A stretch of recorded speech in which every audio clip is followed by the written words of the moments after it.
भागवत पुराण और देवी भागवत में एक कथा आती है जो इस प्रकार है।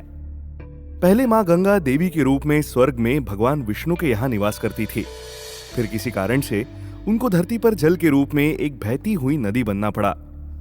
कथा के अनुसार गंगा को मूल रूप से लक्ष्मी और सरस्वती के साथ विष्णु की 3 पत्नियों में से एक के रूप में माना गया। एक बार वैकुंठ में भगवान विष्णु गंगा, लक्ष्मी और सरस्वती के साथ बैठे हुए बातचीत कर रहे थे। इस बातचीत के बीच सरस्वती ने देखा कि गंगा चंचलता से विष्णु की ओर देख रही हैं। देवी सरस्वती को यह भ्रम हो गया कि भगवान विष्णु गंगा के प्रति ज्यादा स्नेह भाव रखते हैं, इसलिए वह गंगा के प्रति विष्णु भगवान के प्रेम भाव को कम करने का प्रयास करने लगी। जब वह इस प्रयास में सफल ना हुई, तब निराश होकर सरस्वती ने विष्णु के प्यार को स्वयं से दूर करने का आरोप लगाते हुए गंगा के खिलाफ एक तीखा हमला कर दिया। हे गंगा, तुमको अपने रूप, सुंदरता और चंचलता पर बहुत घमंड है। तुम भगवान से ज्यादा निकट रहना चाहती हो। बहन सरस्वती, तुम ऐसा क्यों सोच रही हो? मैं तो ऐसे ही हंसी मजाक कर रही थी। तुमको बुरा लगा हो तो मुझे माफ कर दो। हे गंगे, तुम ज्यादा मत बनो।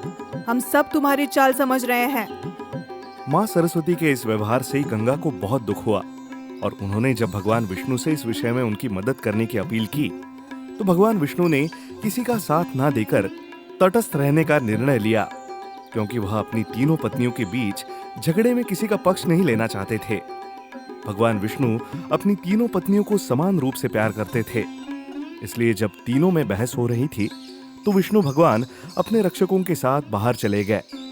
माँ लक्ष्मी ने उनके साथ तर्क करके सरस्वती के क्रोध को शांत करने का प्रयास किया, तो ईर्ष्यालु सरस्वती देवी ने उनके प्रति गुस्सा दिखाते हुए उनसे नाराज हो गई। उन्होंने लक्ष्मी को पृथ्वी पर पौधे के रूप में जन्म लेने का श्राप दे दिया। बहन सरस्वती, गंगा तो भगवान से ऐसे ही सहज वार्तालाप कर रही थी। इसमें बुरा मानने वाली क्या बात है? देखो, तुम दोनों एक हो गई हो और तुम दोनों मिलकर के हमें नीचा दिखाना चाहती हो। ऐसा कुछ नहीं है। जो तुम सोच रही हो वह तुम्हारे मन का भ्रम है। तुम अपने मन से अपना वहम निकाल दो। हम लोग तो तुमको अपना समझते हैं।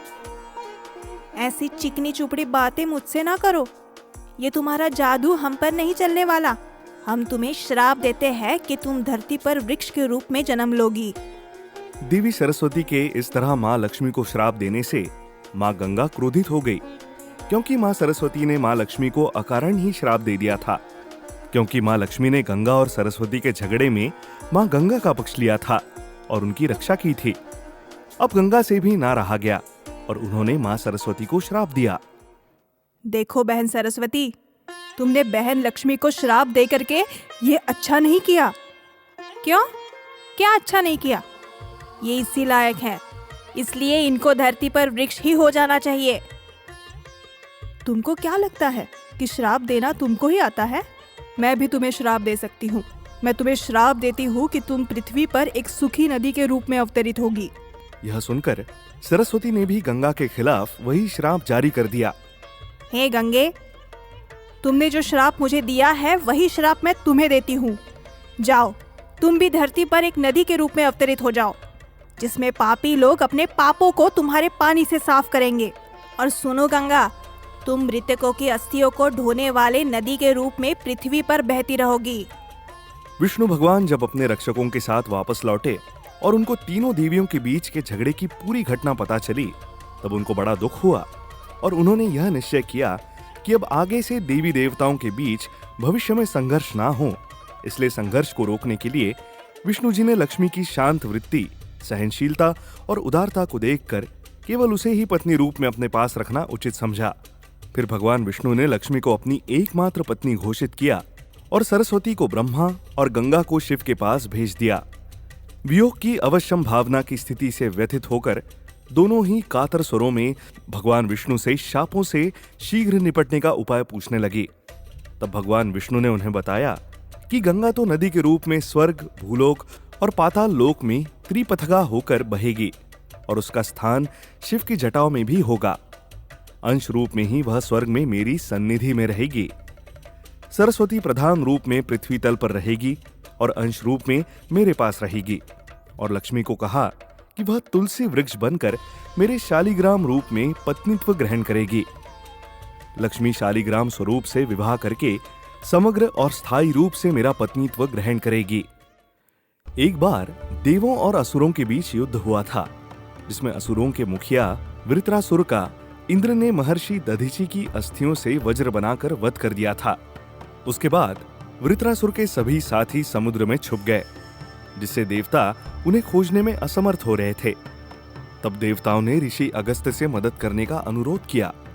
अगस्त्य ऋषि ने अपनी दैवीय शक्तियों का उपयोग किया और समुद्र के जल को पी गए। इससे देवताओं को यह पता चला कि असुर कहां छिपे थे। देवों ने उन सभी असुरों को मार डाला और ऋषि अगस्त्य से समुद्र के पानी को वापस बहाल करने के लिए कहा। हालांकि ऋषि अगस्त्य ने कई बार कोशिश की, लेकिन वह समुद्र के पानी को वापस नहीं छोड़ पाए। इसलिए पृथ्वी पर सूखे की स्थिति पैदा हो गई। सब देवताओं ने भगवान विष्णु से प्रार्थना की। उसके बाद भगवान विष्णु ने आश्वासन दिया कि पृथ्वी पर गंगा के प्रवाह से समुद्र भर जाएगा। जब महाराज भागीरथ के साथ गंगा धरती पर हिमालय की गंगोत्री से चलकर गंगा सागर की ओर जा रही थी, तो रास्ते में उन्होंने ऋषि जन्नू के आश्रम में बाढ़ ला दी थी, जिनके कारण उनके पानी ने वहां चल रहे अनुष्ठान यज्ञ की आग को बुझा दिया, जिससे जन्नू ऋषि बहुत नाराज हो गए और उन्होंने गंगा का सारा पानी पी लिया। ऋषि जन्नू ने बाद में भागीरथ द्वारा गंगा के अवतरण के लिए अपने मिशन का वर्णन करने के बाद ऋषि जन्नू ने अपने बाएं कान से गंगा के पानी को वापस निकाल दिया। इस घटना के कारण गंगा को जाह्नवी के नाम से भी जाना जाता है, जिसका अर्थ है ऋषि जन्नू की बेटी। जब गंगा जी राजा भगीरथ के साथ गंगा सागर में स्थित कपिल मुनि के आश्रम में पहुंचती है, तो वह महाराज सगर के 60,000 पुत्रों की अस्थियों को अपने प्रवाह में लेकर समुद्र में समा जाती है, जिससे समुद्र में फिर से पानी भरने लगता है और समुद्र फिर से एक विशाल जलाशय बन जाता है। इसीलिए उत्तर भारत में एक बहुत ही प्रसिद्ध लोक प्रचलित कहावत कही जाती है, माता बिना आदर कौन करे, गंगा बिना सागर कौन भरे।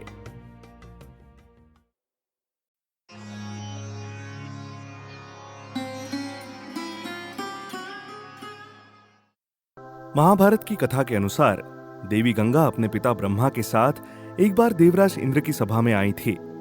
वहां पर पृथ्वी के महाप्रतापी राजा महाभिषेक भी मौजूद थे। महाभिषेक देवराज इंद्र के मित्र थे, इसलिए वह इंद्र की सभा में आए हुए थे।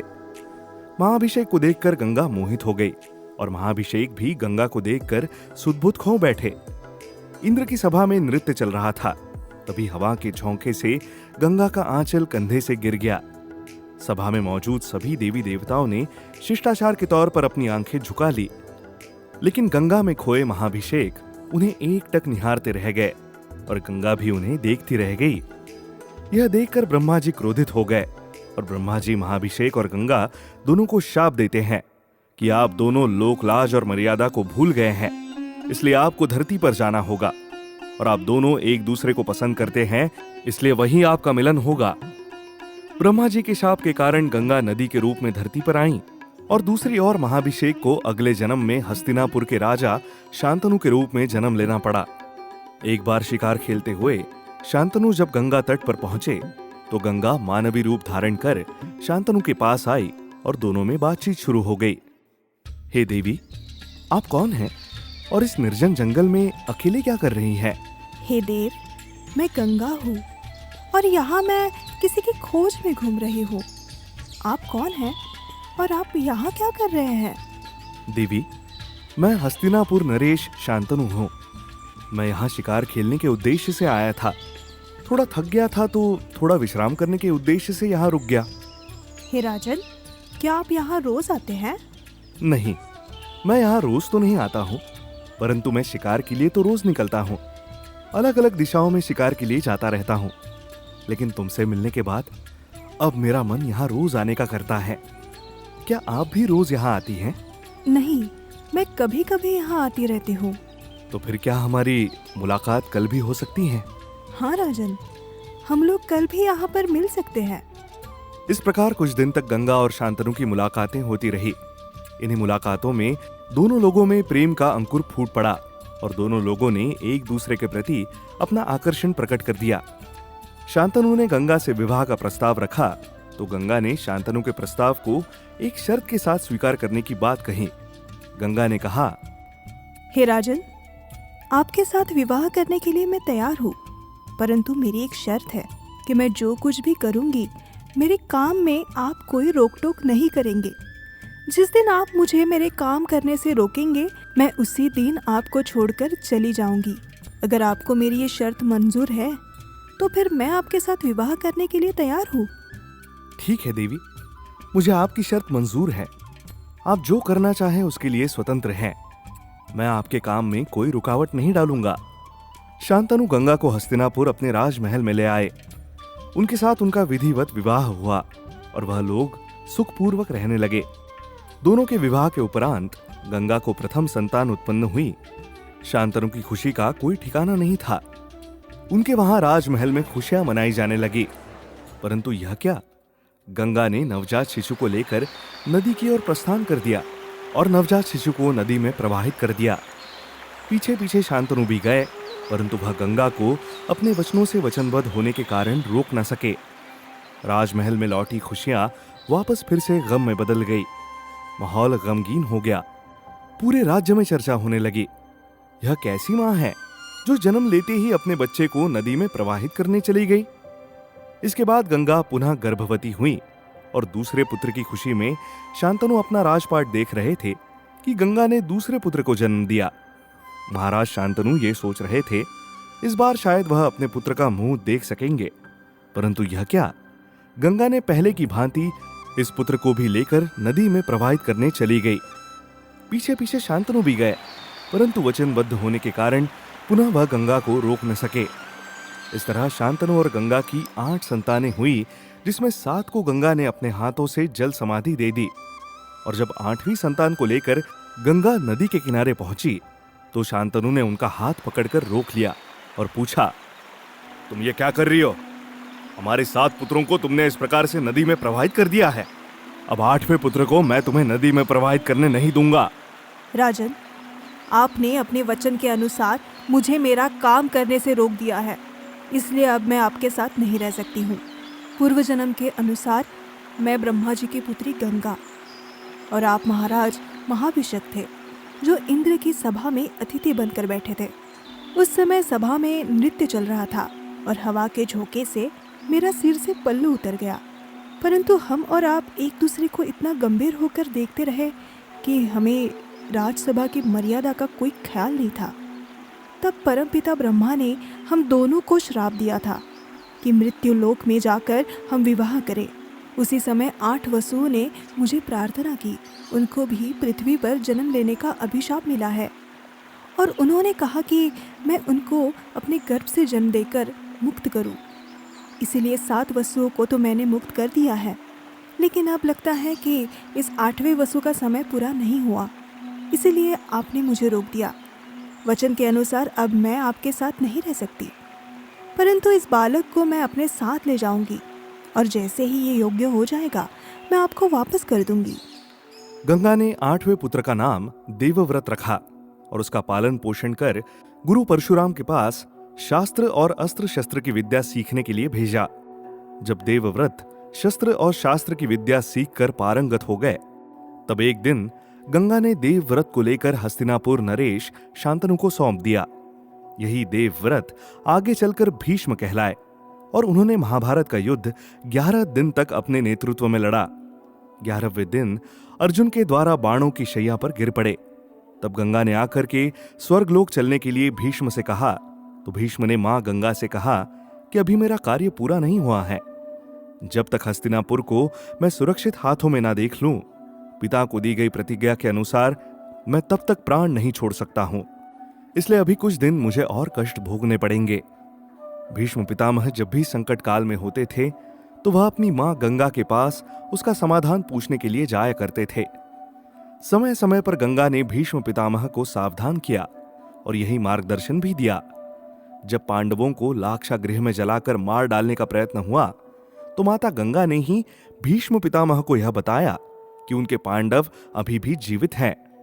वह लाक्षागृह में मरे नहीं, वह सब सुरक्षित है और विदुर से उनको पांडवों के बारे में पूरी खबर मिल सकती है।